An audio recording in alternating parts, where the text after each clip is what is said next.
Starting.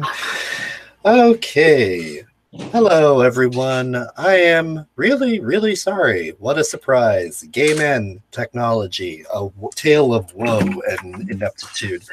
Although I'm blaming YouTube for part of this because that event that I created a week ago, well, I guess I was locked out of it for reasons. Susan, y'all dropped the ball on this one. I blame Cuck's Creator Studio Beta. Yeah, that sounds about right. So I'm sorry. I've tried using Studio Beta. I can't figure it out for the life of me. It's very pretty, but it doesn't seem to do anything. So it sure as hell doesn't do its job. That's for sure. No. So anyway, why are we here? Well, we had a series a little while ago called Pink Dollars at Work. It was hello, Ashley Messenger. Messenger. I'm sorry. I know I'm mangling your name. Messenger. Sure.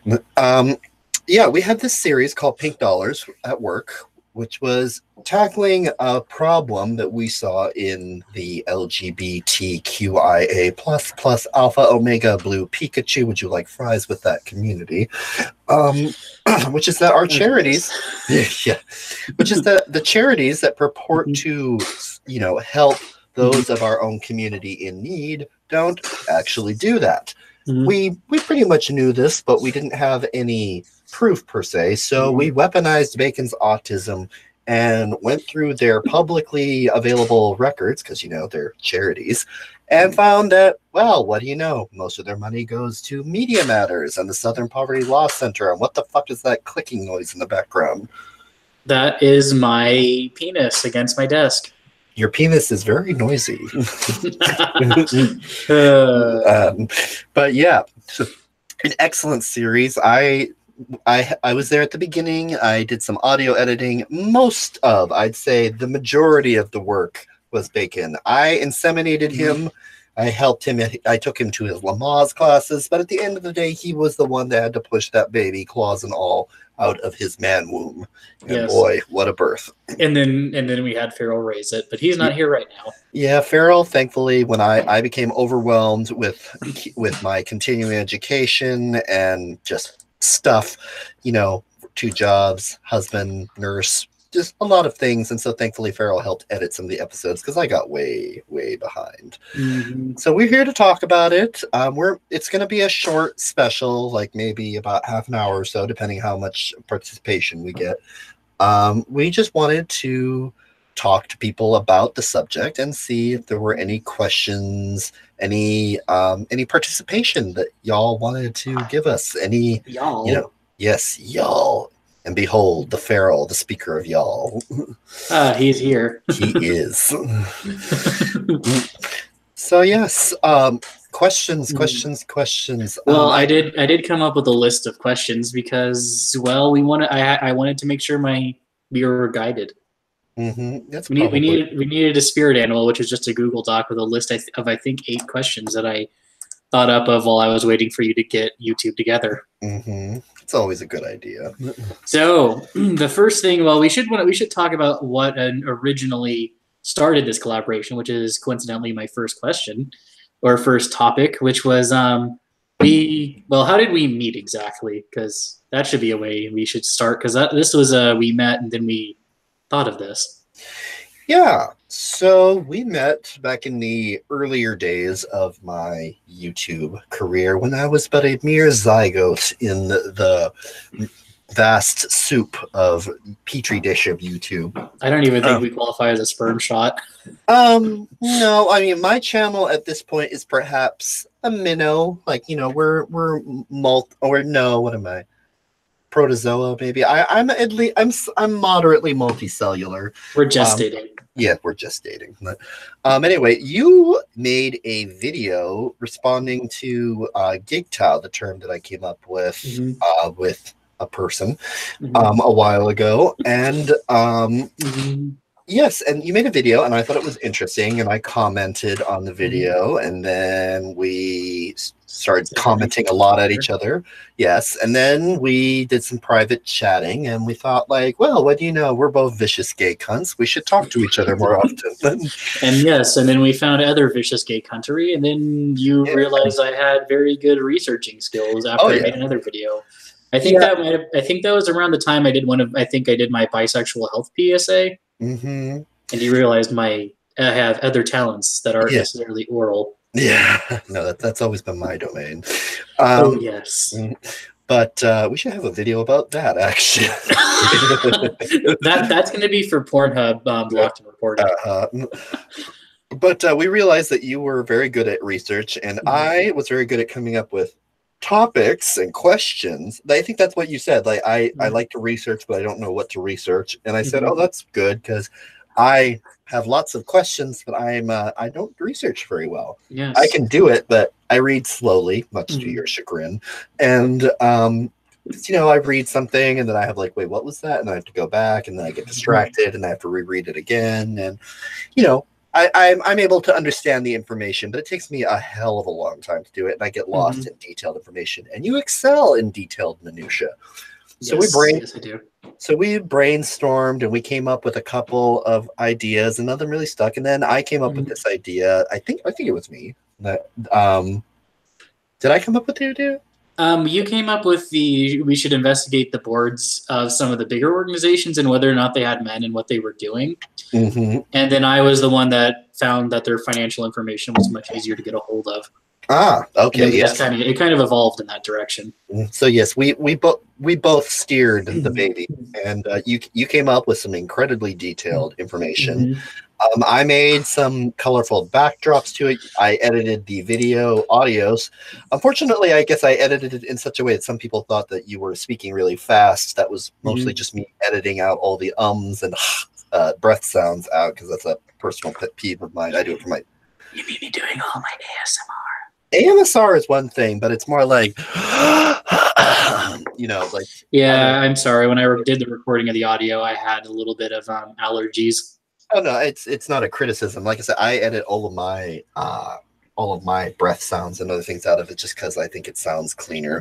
But it was quite an undertaking, because it was a high volume of information, particularly since you sent it to me in pieces, which we're never doing again, by the way. Like, next time because it got to the point where, like, okay, did I edit part 3?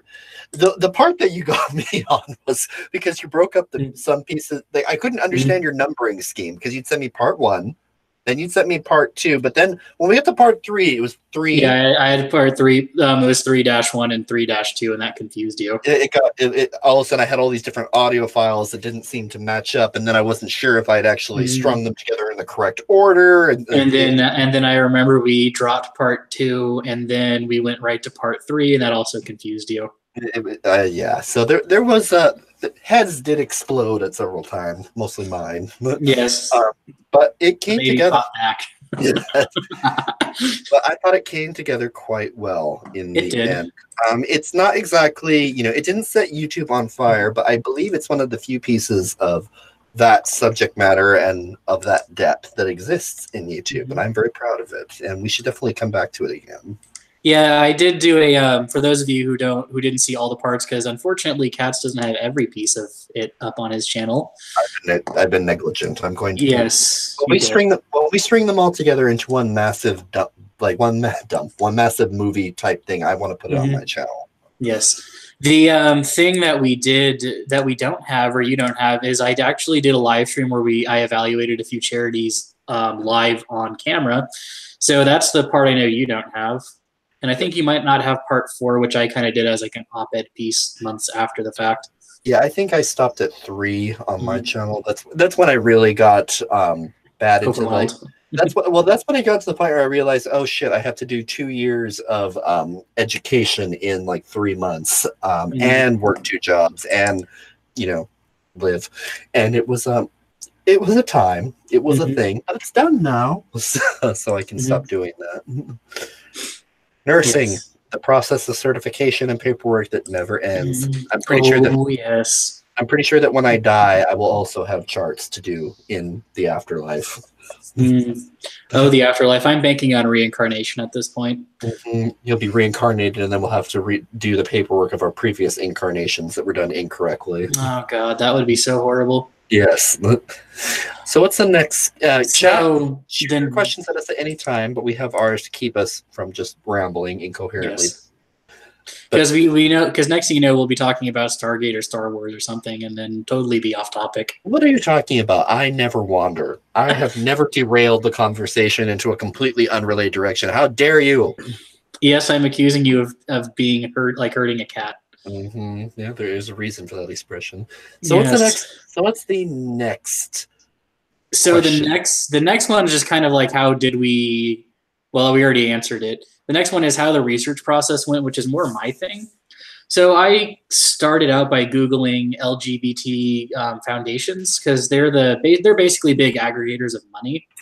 So I'm like, okay, I'll find and investigate a few of those, and then kind of octopus out from there. So I found one that had like a master list of a few different organizations, and I noticed one was in San Francisco. So that's kind of why that's why at least I focus my research locally for me and cats reasonably. And then I pretty much I spaghettied out and went through their website, turned them upside down, found their financials, and then just started ripping them asunder and found out where the money went.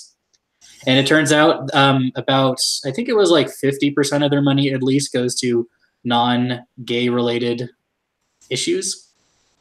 Give or take every year. It fluctuates a bit by year, but it's around half doesn't go to directly gay issues. They could be more or less chalked up to as either foreign or political issues. Yeah, like there's as we said, we found that a huge, like way bad chunk of it goes to the Southern Poverty Law Center and Media Matters. And then a foreign group that does family planning in countries overseas, and also surprisingly Planned Parenthood. And it's not like it was Planned Parenthood of Northern California, which would be the local affiliate to us. It was just Planned Parenthood in general. Which is, not, I mean, yes, there's, there is some good stuff that Planned Parenthood does for the gay community, like with HIV testing and things like that. But to be perfectly honest, I don't know if they're even particularly aware that they're doing any of those. I think there's just side effects to the greater work that they do, which is mostly for women and abortions. Like it would be one thing, like, because if they did give it to like Planned Parenthood of Northern California, I would be able to like find a newspaper article, probably even if it was only like a couple paragraphs long, actually talking about how this gay group gave the local Planned Parenthood clinics money to do STD testing for LGBT people, which would be something. That would be like, okay, I may not agree with Planned Parenthood 100% of the time, but at least it's going to something at least tacitly gay. Whereas it's like, nope, this just disappeared into Planned Parenthood's budget. And Farrell asks a good question. Like, he says it's surprising that so much goes into non-gay issues. Did we find it surprising? Kind of. I was not surprised that the majority of the money was going to non-gay issues. I was more surprised where it was specifically going. Like, you'd think that they'd be more creative where they were using the money, but to be perfectly honest, it was just sort of like, okay, yes, let's just give it to, the same thing that all the other NPC charities give it to.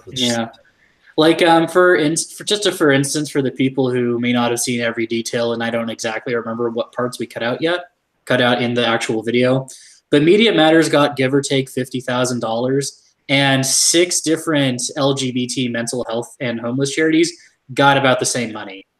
So in aggregate, the mental health and homeless stuff got $50,000, which Media Matters got one giant chunk of. Yeah, I mean, like the amount of stuff. What would you say of the amount of money that they were given, which of these different groups in the Bay Area? Because I mean, we looked at several very large groups that were dealing with millions of dollars, really. And how much of it would you say even went to the Bay Area? Not even just gay men. What went to the Bay Area? I think out of the maybe 800,000 they gave in that, and I think it was 2016 was the year we had at the time. I think maybe 200,000 to 300,000 of it actually stayed in the Bay Area, and the rest of it either went to specified things like scholarships for college students, gay college students particularly, or went to those national and or international organizations. Now, when you say- Ironically, well, the thing is with those like Media Matters, that those couple foreign groups, they got slightly more money in 2016 than all the gay groups did together. Which is hilarious and wrong. Yeah. Now, when you say gay scholarships, you mean LGBTQ plus scholarships. You Yes. don't mean, because gay men weren't exactly getting, men really didn't benefit at all, is what we discovered. I think maybe out of the list of maybe 30-ish organizations, only 2 of them were explicitly for men, and they were both, I think, choirs. Oh God! And I think they maybe got a total of 15 grand between the 2 of them. Could we get more stereotypical? The one Yeah. thing is a gay men's choir. Yeah, Oh God! that's what we got. We got choir money. And the only reason they gave them money was so that they could sing their praises. Yes. Wah, wah, wah, wah. And to tell you the truth, what would be considered necessary for the movement or community or whichever lie we're going with at this moment, the actual like on the ground issues didn't really get a lot of funding. Like, I mean, even the community center to us, I think, got 10 grand, and they do about half good work, half political activism. Like, I actually used some of their services before. The clinical side where I went to get mental health, they did a reasonably good job, but they still didn't get a lot of money compared to someone like frickin' Media Matters. Now, when you say they did a reasonably good job, you mean as far as managing the funds? Obviously, No, not, I'm saying- not I'm your saying- mental health. No, I'm saying my mental Clearly, health. they clearly failed on that end. Hey, my mental health is a lot better. But for those of you who didn't see Blocked and Reported, I talked about the psychologist I went and saw, and she did her internship through the gay community center where I got not free, but mostly affordable mental health help. Cheap. Yes, cheap. Cheap. But still, then they got, I think, $5,000 or $10,000 for those mental health issues or community outreach or some bullshit. Did she tell you about how your penis was at the root of all your mental problems? No, she was the one that actually like listened and like helped me dissect and tried to solve my problems or at least mitigate them. Oh, that's good.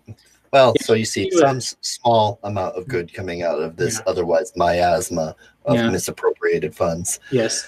Like the community side, there's 3 aspects of that community center, and I don't really want to badmouth them too much because, you know, if I ever do need a future interview, I would prefer to use one of them if things ever, you know, came about them.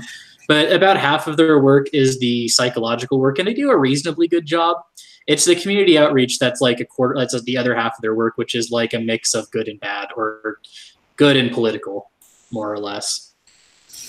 Yeah, so we did find that there was some good. These aren't bad organizations per se. They're just, the biggest thing we found was that most of them are really not.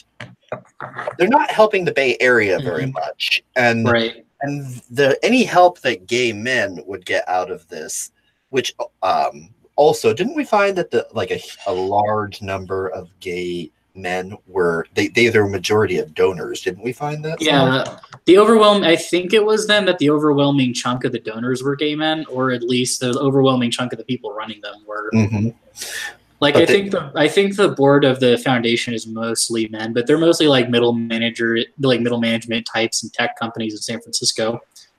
But yeah, so like basically, like even though gay men are statistically the majority of the alphabet soup and the majority of the fundraising, we get the least benefit out of it. And it's not to say that although there are lots of affluent gay men, there are plenty of gay men that are in very bad situations and need help, and they're not getting it because they're not Black, intersectional, lesbian, transgender women in wheelchairs. What's that? Yeah. Oh, that my roommates are talking. Sorry. Okay. Again, I don't know how sensitive my microphone is. Sometimes it won't even pick up my voice when I'm 3 inches away from it and basically filleting it, and sometimes it picks up people that are like a good 200 feet away from me. It's just the drama of life. Yep, it's just the drama of my microphone. Mic drama. So, didn't Dot Mic go out of business? Yes, or they were sold. But that's another subject. That's another fun subject. They probably got gay charity money while they were still trying to be afloat. That one ultra agate, in the the one with the beard and the glasses and the. Gabe Gonzalez. He did a live stream on Scruff. Yeah, I really don't like him at all. Let's move on to the next subject, though. Okay, so the next subject. Let me click into the other screen. What was the most interesting thing we discovered? Well, but I think it was that specifically it was Media Matters and the Southern Poverty Law Center that seemed to be benefiting the most, and also that the Bay Area itself didn't get to keep any or most of the money that it was raising. It highlights what you were saying in the historical episodes, that like the gay community used to be very regional and now just sort of, I don't know, quote unquote national. It's post national now. Yeah, like that's also one of the things that in the process of discovering it, I have to say that I kind of knew it was more regional in the earlier days, and I would say more regional, but it's really just like it was. How do I put this? It was, as a culture and community, very isolated to a handful of cities along the coasts and a couple inland outposts. But the fact that now it's more forcibly cohesive and been homogenized, I had to put a homo word in there somehow. Yes, that's the only way you'll find us in there. Yeah, but anyways, I kind of like seeing how that kind of like was forcibly homogenized, and it had a lot of it had to do with politics surrounding HIV. Really, that was more of the surprising thing that I learned. I mean, I wasn't surprised that the money was being potentially going to distasteful places. That didn't really surprise me. I was kind of expecting that, and that just charity in general, really. Yeah, I kind of expected that, so that was kind of the thing. Yeah. So then, what did we learn in general? Like, what are like our big takeaways of this? You need to be very careful about what you think your money is going to do. And this is really true of any charity, but if you have a specific cause that's close to your heart, if there's, you want to help gay men, don't just choose the first charity that has a rainbow in it, like, because they're not inherently going to be helpful to anyone unless they particularly like them. Like you really need to, when you give money to charities, you need to ask, well, where does your money come from and where does it go? Like, I know this is kind of a logic my parents had with church, and it kind of applies here since they're both, at least in supposedly, charities. Like, if you do have like a local LGBT center and you do want to give to them and you don't feel like doing the research, donate food or something to them, like, or clothing, because they could always find someone to give that to. And I mean, they're not going to. But if you don't want to do research and you don't really trust them, I would not recommend giving them money directly. I'd recommend giving them supplies of some sort. Go with your gut, but trust your gut when it comes to these sort of things. Like, be smart and be thorough. But like my point being is, like, with the local one to us, I don't, beyond the clinical money I gave them for clinical services, I don't entirely trust the community outreach aspect. So periodically I will donate like food to their food bank. And to responding to Farrell and Thuggy, was your experience that most of the money went into social and political engineering as opposed to direct help and services? Yes, as far as SBSC and Media Matters, and it's very much they're choosing who they want to play. And Thuggy, should I just become a transracial? Then you can be gay, disabled, or racial minority. You can do that if you want to be infamous, but I don't think they'll give you any money because they know exactly who they want to help. And it's if you have a penis, unless you wear a wig and talk a lot about pronouns, they're not going to give you any money. Okay, our cat's non-binary. Our cat's a social construct of my next job. Yes, but to answer that question, I wouldn't. The money that actually went to quote unquote LGBT issues, quote unquote, I cannot put enough air quotes around that. Some of it was good, some of it was questionable, and some of it was outright political. It was those were a mixed bag. Like, one of them was actually like a transgender like summer day camp with where some of the money actually went to, which is not in of itself a bad thing, although I have very complicated feelings about how transgender is becoming younger and younger. Like, it's just a matter of time before these people start advocating that we start transitioning the babies while they're in the womb. Like, but with the transitioning though, it's like, just to get off topic slightly, how do they not know that their kid might just be gay or a lesbian in the future? I forget who. There was someone who listens to us who had a video about how, in a lot of ways, transgender activism is sort of reinforcing really old-fashioned gender stereotypes. Like if a girl is really, really kind of like tomboyish, well, she can't just be a butch girl. She must be a man trapped in a woman's body. And he raised the question: where are all the young lesbians? And the answer they came up with, oh wow, they're all becoming transgender men, and that's disturbing. Yeah, like I can't. Oh god, I think it was. I want to say it was a Blair White and Ariel Scarcella video where they actually went over that. Like they're very much are ruining what it means to be a lesbian very directly now. Oh yeah. Like, I mean, being gay or bi as a man, that's basically detested. I mean, and bi has always been detested, but it's basically, it's gone after gay men, but there's enough gay men left in enough high places to keep this train wreck going. Yeah, I mean, like, at the end of the day, like, the gay community is just too powerful for the transgenders. They can make our lives unpleasant, they can ruin some of our parties, but they really can't do much about us. But the lesbians, they embraced the transgender movement way harder than we did, and as a result, they're in the process of being assimilated. Yeah, that's pretty much a very apt thing. And anyone who disagrees with transgenderism is a TERF. Yeah. Which even though there's a lot of lesbians that want to go their own way as well. I'm starting to really wonder here's the part. The problem I have with TERFs is not really the trans exclusionary part. It's the radical feminism part that I have a problem with. But I don't have a problem with people self-determining their own identity. Yeah, like I guess in some ways I would have an issue with TERFs, but at the same time I'm very ambivalent to the whole subject of being a trans exclusionary radical feminist. I definitely understand why they have become that way, because at a certain point, like we've seen it, like what got me into YouTube, like transgenders trying to take over Grindr. Like if you give transgender activists an inch, they will take a mile, and they have no qualms about doing it. I mean, as far as they're concerned, the whole world is a potential, transgender construct just waiting to be transitioned.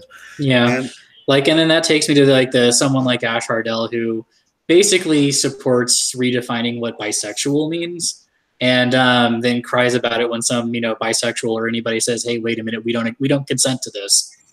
We don't consent to your redefinition," and then we're called some sort of phobic. If your argument rests on isms and phobias, then you've already lost in my book.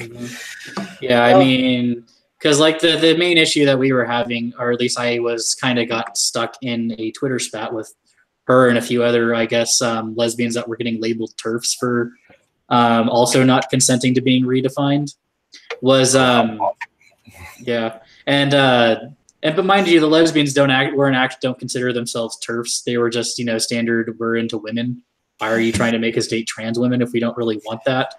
I mean, in a way, there's like I said, they may not be TERFs, but they're definitely let's call them Ts. Trans exclusionary, and not because they're specifically going out of their way to do it, which I don't think there's anything wrong with. But if you believe in women, capital W, just as you and I believe in men, capital M, in a sense, you are trans exclusionary, because not because you're saying I hate these people and I want them to be eliminated. It's you're saying I'm not into these people. I'm into these people. Yeah. I mean, I don't see what the problem is if you have a lesbian being like, yeah, I'm not into dick. Like, I don't see how that's a controversy. I just don't. It's only a controversy if you truly believe that you either truly believe gender is a social construct, or you're a rapey opportunist who likes to talk a lot on YouTube. I'm not talking about you, Riley Dennis. True. But yeah, I just don't. Then that's also kind of the thing. I know we're going to begin getting into the takeaways here in a second. So I guess we'll keep a pin in that and keep us from having a orgasm and shooting our load a little too early. That wasn't an orgasm. I don't know what that was. I thought Freya just jumped on you again. Oh no, Freya's not. Although Streaky has discovered that the computer room is very warm. Is that your dog? Oh, that's my ginger cat. The eldest. So the next topic is: do we think most normal GLBT people know where their money's going? I'd say it's a resounding no. No. Capital NOOO. No. I think most gay people that even give charity, let's be honest, like American. Well, I don't know if American. I shouldn't say. I was going to say most Americans don't give charity. I don't think that's true. I will say I don't think most young people, but young Americans probably don't give a whole lot of charity because by and large we're mostly poor. But yeah, I don't think that the majority of gay people really think very much about where money for these organizations go, for what these organizations are, where they come from, and what they even do. Yes. I also, yeah, I don't really think most people do. I think some older people do. Like I know someone, or I don't know how she's doing. I know she's been having medical issues, but she looked into the human rights campaign a few years ago and actually stopped giving them money because she didn't like what they were doing. So I think older people are starting to maybe realize that they're being lied to and being sold a false bill of goods in some cases. This person you're talking about? Oh, it was when I lived up in northern like far northern California. She was the town school teacher. Oh, okay, just a person you knew. Yeah, just a person, not like anyone famous, just some random. Just the town school teacher. She used to give some money to the human rights campaign every so often, and then she realized, wait, they're not doing stuff I like, and then stop. That's a very good reason to not give someone a money. Money as opposed to monies. So, like we said earlier, if you're going to give to a charity, please do a little bit of research beforehand. Or give them supplies they can't, or give them supplies like I do. Sometimes, like volunteering is way more important than giving money. I mean, money is what a lot of these organizations prefer. But I would be honestly cynical of any organization that says we'd really rather you give your money than your time. Like that is a red flag to me. All right. Well, any final questions or takeaways? We have two more. Okay. Topics. So what can be done to change this? Because I know that might be a thing that'll come up in the future. Yeah, I mean, I think that like we said, doing the research, figuring out who you're actually giving money to and what they actually want to do with your money, that is the single biggest thing that anyone can do as far as. Because I mean, reforming organizations. Reform is usually the go-to word that people have when it comes to these kind of charities. But you can't really reform charities unless you actively get involved, and some of them are structurally made up by their bylaws and their membership to where they're not going to change. So really, the best thing you can do is just only feed the good ones and starve out the bad ones. I think. What do you think? I would say that's a very apt takeaway, would be to do research and not fund ones that you consider bad. And I also would say probably shouldn't be giving money to foundations because you don't control necessarily where the money goes after you give it to them. Yeah. So I would say if you find a foundation and then look on the list of places they give money to, I would say investigate ones you might think are worth giving money to and just give it directly, because once that money gets put into a pool, you don't necessarily know where it's going to go. Like it could easily go into the foundation's operating costs. You don't know. Which is a nice way of saying the very cushy directorships and executive boards. Because these charities, the big ones, those people don't work for free. Like they're not volunteers. Like I said, a lot of them, at least at the big foundation in San Francisco, seem to be like middle manager tech people. I guarantee you, they're not working entirely for free. They're getting some sort of kickback from that. It would be safe to bet. Some of these charities have buku money to quote unquote attract and maintain top talent. So, and then not to mention, a lot of them will have your average office drone just going around doing their job, which no shit on them. I mean, if they're just doing the normal paper pushing, that's, they're just doing a job. They're not necessarily in on the, shenanigans. Like I said, these are not necessarily bad people. Most of these organizations are just sort of, like any business going with the flow. It's the people at the very top that decide where things are going. One of the things I learned as a result of doing this from you was that I didn't know was that charities are largely required to be transparent with their funding.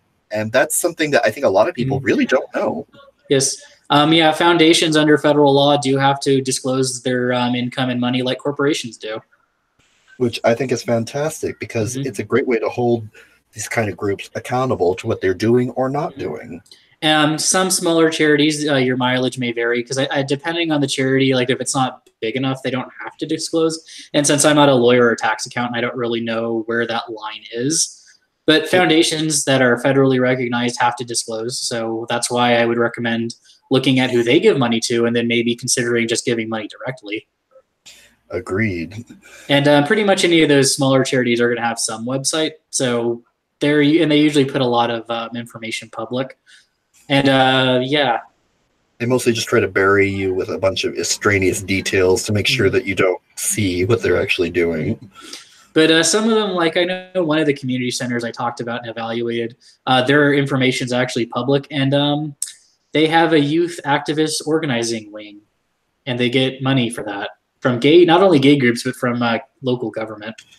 Yeah, and that is also quite disturbing. Something else that I didn't know about was that it's kind of weird how you found out that a lot of charities basically become government subcontractors. Yeah. But they're still free to operate with basically full independence and impunity, even though they're getting state money. And that's also something. It's not generally state money. It's generally city or county money. Oh, well, I mean, still, but government funds. Yeah. But yeah, they for those of, and I understand why sometimes a city government will do that, is because sometimes it's just cheaper to organize a charity to do like a health outreach or some sort of homeless service instead of having the city having to do it directly and hire people to do that. Makes sense. But at the same time, sometimes like the youth one that I found was masquerading as an after-school program and still engaging in politics, which I'm sorry. I mean, I'm sorry, but if you're getting money from the government, engaging in politics seems to be a little bit of I don't know, an odd area. Oh, it's not an odd area. Let's call a spade a spade. It's fucking unacceptable because, like Yvette Villarca, everyone's favorite Antifa school marm, she's working as a public school teacher, not a private one, a public one, and using her classroom as an incubation pod for young activists and taking her little students, her 8th graders or whatever she teaches, to activist events and political events. And that's not okay. Charities, I don't necessarily have a problem with charities being subcontractors, but you have to, depending on the charity, what their ideology is, what they want to do and how they do it, that's important. Yeah, and that's also a thing that I harp on this a lot on my channel, is the be civically engaged thing. Because this is one of the things is it all right if I rant a little bit about the skeptics and the libertarians? Yeah, for a minute, sure. This is the one thing I hate about them. I actually do kind of viscerally hate is they bitch about this stuff but are never civically engaged beforehand.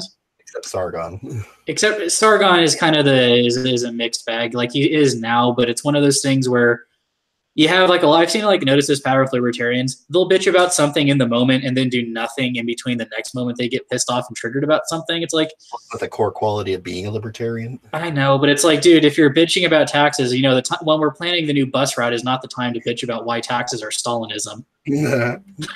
I'm sorry that there just comes a point where it's like, if you want to get maximum attention. Yeah, it's like do the civic engagement when like taxes are coming up. I know going to the capital city of whatever state you live in is sometimes a pain in the ass, but civic engagement is how shit gets done. Not bitching about taxes when someone's planning a new bus line somewhere. Yeah, I definitely agree with you about that. But although to be fair, I think it seems like the skeptosphere has more or less imploded, maybe perhaps because of those reasons. I don't know. Yeah, I mean, the skeptosphere had nothing holding it together other than SJWs invaded our hobbies. Yeah, pretty much. And that subject, I mean, it's still an issue, but SJWs have more or less, they realized that they couldn't actually affect change on the internet by using it, so they just decided to go after all of our funding sources and censorship. Yeah. So, but that'd be a different story. Maybe a Growling Room thing, or maybe our next collaboration. Speaking of, would you want to help me on the collaboration with the evangelism one that I'm working on? That you thought that by putting me in front of a stream that would be a better time to shade me into helping you? Yes, I'm kidding. I'm No. kidding. I mean, I might need help. I haven't exactly figured how I'm producing it. If I'm doing audio only and visuals or face cam. Well, of course I'm going to help you. So that with was with a sedative in the ass. um yes, sure.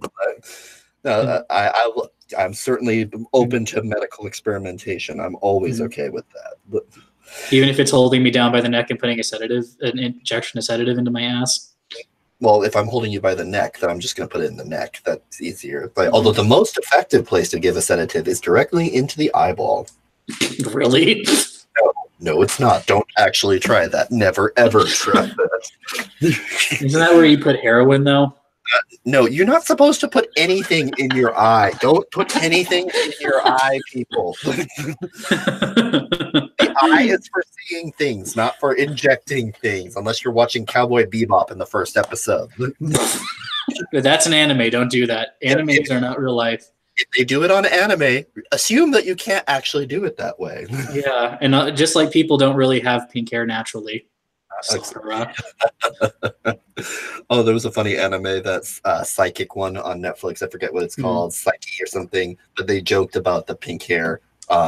He had pink hair and he was a powerful psychic, so he said he felt lonely, so he used his powers to change the DNA in the world so that people produce odd colored hair naturally, so he wouldn't look so strange. I thought it was funny. I do have one last topic to go over before we kill this. All right, real quick. So my thought would be: should we build alternative organizations and structures and whatnot? Yes, I suppose, but if there's one thing that we have seen is that anytime you organize, you also open yourself up for potential infiltration. So my personal philosophy is I think the most effective way for each person to be most effective is to help the people in your life. Be a good person. Like, I know here's the corn, people, but be a good person as best you understand it. Help people when you think they need it, and just try to do a good job.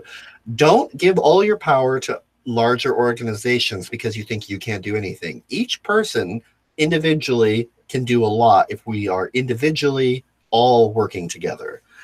That said, alternative structures may be necessary, but we have to be very careful about how we form them and what they do. Because in my further digging, because I think I did it whenever this in part 4, so I don't know if I didn't script it, so I don't think you guys got the chance to really read over it before I did it. I may not have seen that one. No. Anyways, I discovered that there actually is a alternative to the normal 501c3 charity, and it's a fraternity. Oh, that's right. I do remember you talking about this. And the deal with fraternities is they have levels of membership, so you can have new members that have no voting rights and have them work their way up to having voting rights.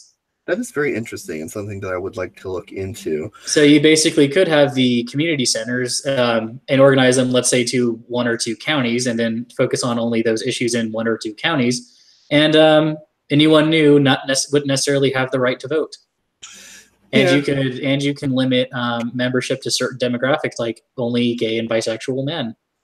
I can only imagine the protests that would have been if they became successful enough. Like, there'd be activists trying to get into that. But well, and that's why you say, "Hey, we will help lesbians form their own." But once we help you, you are independent of us, and we collaborate when we need to. It's not a bad idea. My favorite example of, like, not necessarily a charity, but like a men's organization was the Men's Shed movement that they have in the Anglosphere in England, Australia, New Zealand. I think where men just get together literally in these like warehouses or sheds and, build stuff and just kind of, shoot the shit and work together on things. And I think that's really awesome. I think we should have those in America. That would also be a good thing. And Farrell is asking about the benevolent organizations that the Chinese formed. The idea that I have of fraternities would be similar to that. It's just that the legal forms have evolved over the last 100 years, and fraternities are the preferred organization that actually has the legal protection of being for one demographic. Oh, okay. Well, that's something. And being not for profit at the same time. Because the thing is, if you're for profit, you technically have to serve anyone who's willing to pay. And then a charity is basically it's in a gray area where a 501c3 has a harder time charging membership dues, whereas a fraternity depends on them. I wonder how bathhouses get around this. Being what? Being, because at Steamworks, for instance, in Berkeley, like they have a rule: it's for men, and there are no women, and you're not allowed to cross dress or anything either while you're in the gym. If I remember correctly, don't you have to pay like a club membership even if it's temporary to go to those? Yes, it is. So it might technically be a club that you have to pay membership for, and it might be the way around that rule. Okay. I'm just surprised that they haven't tried to say that, like, clubs, because they say certain clubs can't exclude people for certain reasons. But there's probably some sort of legal workaround, like with the fraternity being for men only, and then having one for like lesbians only. Mm-hmm. Like they could legally get around it could be something like that, where it's some sort of fraternal organization, even if you're only a member for till you get your rocks off. Well, it's official. We've talked about anime and now bathhouses. So I think the stream has reached its conclusion. Okay.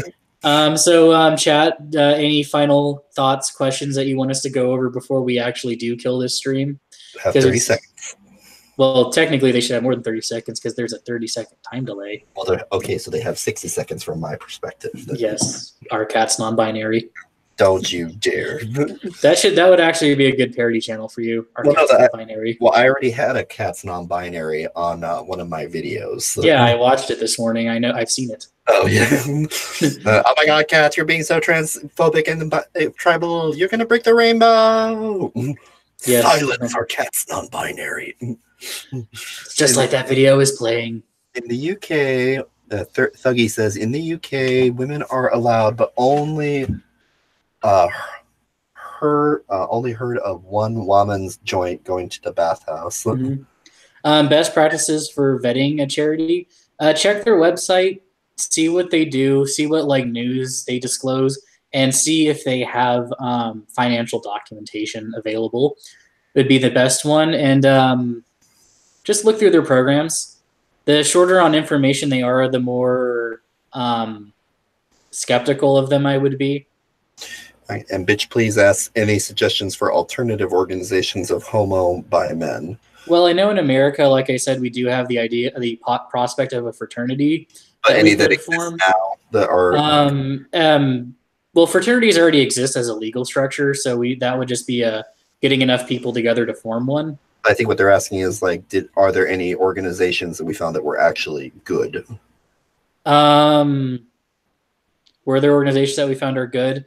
There's not really. There's a few mixed organizations, like there were some that didn't completely suck, but there were no I don't think we didn't find one that was like, oh, these people are amazing. Yeah, at best they're getting a 6 out of 10 on a scale. There's no like 9 or 10s out of 10. It's basically you're getting a D. Mm-hmm.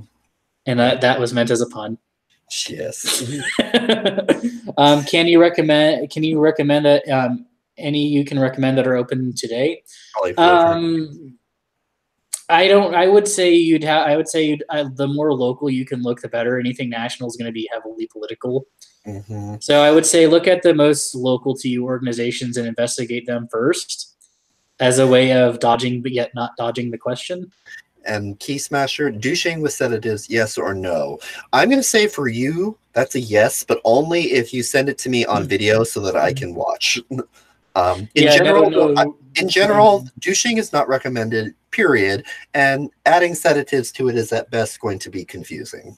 I'm sorry, but no boofing with alcohol, please. Oh, no, they'll kill you. No. And get you really drunk in the process. Oh, yeah. No boofing box wine, please. Leave that to Mems Nomad Memoirs.